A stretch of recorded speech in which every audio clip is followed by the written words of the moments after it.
নমঃ শিৱায়। নমস্কাৰ প্ৰিয় বন্ধু বান্ধৱীসকল, আশা কৰোঁ আপোনালোক আটায়ে ভালে আছে, কুশলে আছে, নিজৰ নিজৰ লাইফত হেপ্পী আছে, বিন্দাছ আছে। হয়, মিথুন ৰাশিৰ জাতক জাতিকাসকলে 2026 চনৰ এই ছেপ্টেম্বৰ মাহটোত আপোনালোকৰ প্ৰেম, ব্যৱসায়, চাকৰি, শিক্ষাৰ ক্ষেত্ৰত, পাৰিবাৰিক ক্ষেত্ৰত কেনেদৰে পাৰ হ'ব জানো আহকচোন। ভিডিঅ'টো আৰম্ভণি কৰাৰ আগতে বিশেষ এটা অনুৰোধ জনাইছোঁ। পোনপ্ৰথমবাৰৰ বাবে আহিলে মাহেকীয়া ৰাশিফল আগতীয়াকৈ পাবলৈ আমাৰ চেনেলটি ছাবস্ক্ৰাইব কৰি থ'বলৈ একেবাৰে নাপাহৰিব। আৰু লগতে মিথুন ৰাশিৰ জাতক জাতিকাসকলৰ সম্পূৰ্ণ জীৱন বিশ্লেষণ আমি ইতিমধ্যে আপোনালোকে চাব পাৰে। এজন মানুহৰ চৰিত্ৰ সেই মুখৰ মাজত লুকাই থাকে তেখেতৰ গুণ আৰু স্বভাৱ চৰিত্ৰ। এজন মানুহক আপোনালোকে জানিবলৈ যদি বিচাৰে তেনেহ'লে সেইজন মানুহক ক'বলৈ দিয়ক, কথা ক'বলৈ দিয়ক, শুনক আপুনি মন দি, তেনেহ'লে গম পাব সেইজন মানুহৰ গুণ, স্বভাৱ, চৰিত্ৰ।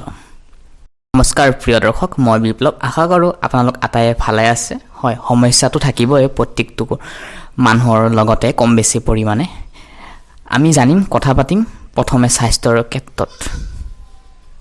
পঞ্চম বাহুত আছে, যাৰ ফলত পঢ়া শুনাৰ ক্ষেত্ৰত, শিক্ষাৰ ক্ষেত্ৰত গোটেইটো মাহ শুক্ৰ পঞ্চম ঘৰতে থাকিব। মিথুন ৰাশি, আপুনি যদি ভাবি আছে মই পঢ়া শুনাৰ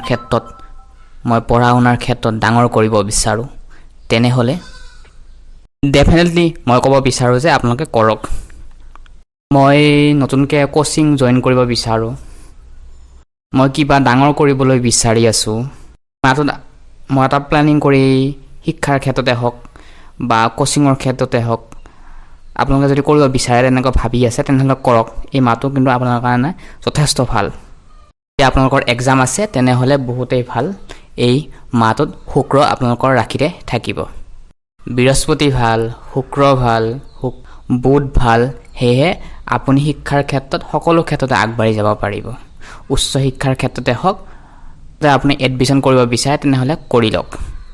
এতিয়া আমি জানি লওঁ আহকচোন, লাভ, ৰিলেশ্যনশ্বিপ, প্ৰেম, বিবাহ, বৈবাহিক, মেৰিড লাইফ কেনেকুৱা হ'ব।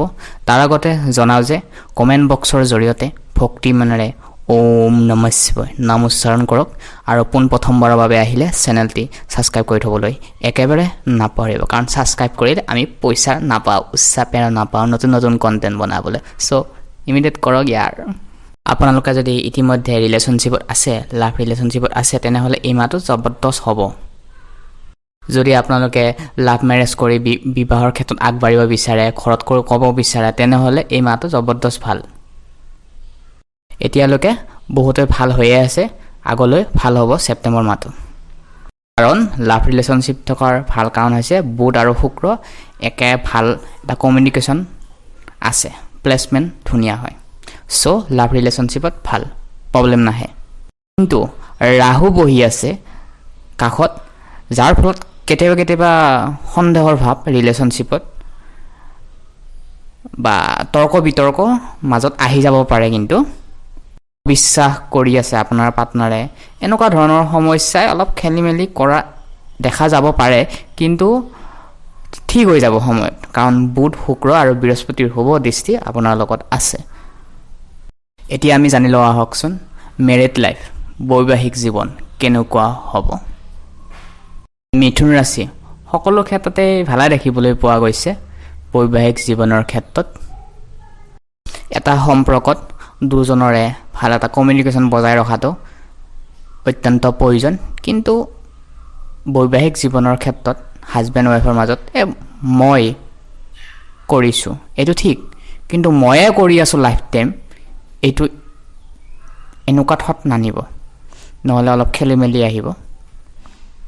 লাইফ পাৰ্টনাৰৰ মাজত ময়ে কৰি আছোঁ, ময়ে এতিয়ালৈকে কৰি আছোঁ, খং অতিমাত্ৰা হোৱাৰ কাৰণে, গুচ্ছা হোৱাৰ কাৰণে, ইগ' এটিটিউড হোৱাৰ কাৰণে অলপ প্ৰব্লেম কিন্তু আহিব বৈবাহিক জীৱনসকলৰ ক্ষেত্ৰত। যদি আপোনালোকে এডজাষ্ট কৰি কেনে দুটাই থাকে তেনেহ'লে বহুত ভাল কিন্তু বৈবাহিক জীৱন। যদি আপুনি নিজৰ লাইফ পাৰ্টনাৰক এডজাষ্ট কৰিব নোৱাৰে তেনেহ'লে বহুত প্ৰব্লেম আহিব লাইফত। বৃহস্পতি ভাল আছে, যিকোনো ধৰণৰ কামেই নকৰক কিয় এটাই হ'ব কিন্তু ৰিজাল্ট। সেয়েহে ক'ৰবাত ফুৰিব গ'লে নিজৰ লাইফ পাৰ্টনাৰ ৱাইফৰ পাৰ্মিশ্যন লৈ যাওক বা জনাই যাওক, সুধি যাওক, ৰেছপেক্ট কৰক, কাৰণ সকলো ক্ষেত্ৰতে সন্মান কৰাটো ভাল। আপুনি নিজৰ ৱাইফক সন্মান কৰিব, ৱাইফেও আপোনাক সন্মান কৰিব। এটা সিদ্ধান্ত নাযায় মানে ইজনে সিজনৰ প্ৰতি মৰম চেনেহ ভাল পাবৰ বাঢ়িব।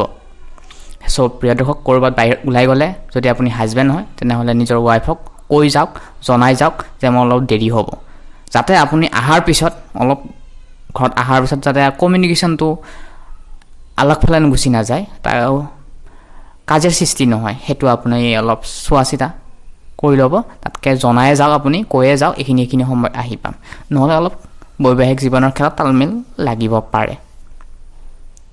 ফেমিলি প্লেন যদি কৰি আছে বহুতেই ভাল। সন্তান যদি আপোনাৰ আছে, সন্তানৰ ক্ষেত্ৰতো সুফল পাব। নিজৰ লাইফ পাৰ্টনাৰজনত ফুৰিব যাব পাৰিব, টাইম স্পেণ্ড কৰিব পাৰিব, ঘূৰা ফুৰা ক্ষেত্ৰত ভাল, বহুত ভাল। বৃহস্পতিৰ শুভ দৃষ্টি আপোনাৰ ওচৰত থাকিব। কিন্তু বৈবাহিক জীৱনৰ মেৰিড লাইফৰ ক্ষেত্ৰত মাজে সময়ে কিন্তু খং ৰাগবোৰ দেখিবলৈ পাব, কিন্তু সেইটো কিন্তু ইগন'ৰ কৰিব, তেনেহ'লে বাকীৰ ক্ষেত্ৰত ভালে থাকিব। প্ৰিয় দৰ্শক, আপুনি যদি আপোনাৰ লাইফ পাৰ্টনাৰৰ ৰাশি অনুযায়ী সম্পূৰ্ণ জীৱন বিশ্লেষণ জানিব বিচাৰে, কেনেকুৱা ধৰণৰ হয় আপোনাৰ লাইফ পাৰ্টনাৰ, কেনেকৈ আপুনি হেণ্ডেল কৰিব লাগিব, কেনেকৈ আপুনি আগবাঢ়ি যাব লাগিব, কেনেকৈ তেখেতৰ লগত চলিব লাগিব, বা মোৰ হাজবেণ্ডৰ লগত মই কেনেকৈ চলিলে ভাল হ'ব, বা মোৰ ৱাইফটোৰ লগত কেনেকৈ চলিলে মই ভাল হ'ব, সকলো ধৰণৰ টিপছ আছে। এই ভিডিঅ'টোৰ ডেছক্ৰিপশ্যনত লিংক দি থৈ দিছোঁ, নহ'লে প্লে'লিষ্টত গৈ আপোনাৰ লাইফ পাৰ্টনাৰৰ ৰাশি অনুযায়ী সম্পূৰ্ণ জীৱন বিশ্লেষণ আমি কৰি দিছোঁ, তাতে গৈ আপোনালোকে চাব পাৰে, তাতে গৈ আপোনালোকে চাওক।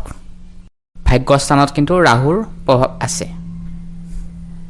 ভাগ্যৰ ক্ষেত্ৰত সপোনবোৰ পূৰণ কৰিবলৈ আপুনি ডিচিপ্লিন থাকিব লাগিব, এটা জেগাতে ফ'কাছ কৰি আগুৱাই যাব লাগিব। যিসকলে 25ৰ পৰা 35 বছৰ বয়সলৈ ছাকচেছ হ'বলৈ চেষ্টা কৰি আছে, কেৰিয়াৰৰ ক্ষেত্ৰত ছাকচেছ হ'বলৈ পৰা নাই, আধা আধি হৈছে, কিন্তু আধা আধি খঙৰ কাৰণে আপোনালোকে ডিচিশ্যনৰ কাৰণে, ফুল ডিচিশ্যনৰ কাৰণে ৰখি গৈছে, সেইখিনি ক্ষেত্ৰত আপুনি আগবাঢ়িবলৈ নিশ্চয় অলপ কণ্ট্ৰল কৰিব লাগিব খংবোৰ, তেনেহ'লে আপোনালোকক ৰাহুৱে ভাল ডিচিশ্যন দিব চাব আপোনাক। আপুনি যি কামেই নকৰক কিয়, আপোনালোকে নিজৰ ক্ষমতা অনুযায়ী, নিজৰ ডিচিপ্লিন অনুযায়ী, সংকল্প অনুযায়ী আপোনালোকে সকলো ক্ষেত্ৰত জয় হ'ব পাৰিব। মুঠতে আপুনি যিটো সপোন দেখিছে বাস্তৱত পূৰণ হ'ব, কিন্তু সেই বাস্তৱত পূৰণ হ'বলৈ আপুনি কৰ্ম কৰি যাওক। 2025 চনৰ মাৰ্চ মাহৰ তাৰিখৰ পৰা আপোনালোকৰ লাইফত কি কি চেঞ্জ আহিছে নিশ্চয় কমেণ্ট বক্সৰ জৰিয়তে জনাবচোন, কাৰণ বহুতৰ লাইফত কিছুমান ঘটনা ঘটি গৈছে, নিজৰ ফেমিলিৰ ক্ষেত্ৰত, নিজৰ বাইদেউ বিয়া হৈ গৈছে বা দাদা বিয়া হৈ গৈছে, সকলোৰ ক্ষেত্ৰত তালমিল অকলশৰীয়া জীৱন, আৰু কিছুমান ব্যৱসায়ৰ ক্ষেত্ৰত, বিজনেছৰ ক্ষেত্ৰত, চাকৰিৰ ক্ষেত্ৰত। এই মাৰ্চ মাহৰ 25 তাৰিখৰ 2025 চনৰ মাৰ্চ মাহৰ 25 তাৰিখৰ পিছত কিন্তু আপোনালোকৰ লাইফত চেঞ্জ আহিছে নে নাই নিশ্চয় কমেণ্ট বক্সৰ জৰিয়তে জনাই দিব। আপোনালোকৰ কৰ্মৰ ফল নিশ্চয় পাব। প্ৰিয় দৰ্শক, ছেপ্টেম্বৰ মাহত আপোনাৰ লগতে আপোনাৰ পৰিয়ালটোৰ মংগল হওক, তাৰে কামনা কৰিছোঁ। পুনৰ লগ পোৱাৰ আশাৰে আজি এই গুৰুত্বপূৰ্ণ ভিডিঅ'টোৰ পৰা আমি বিদায় মাগিছোঁ। ধন্যবাদ।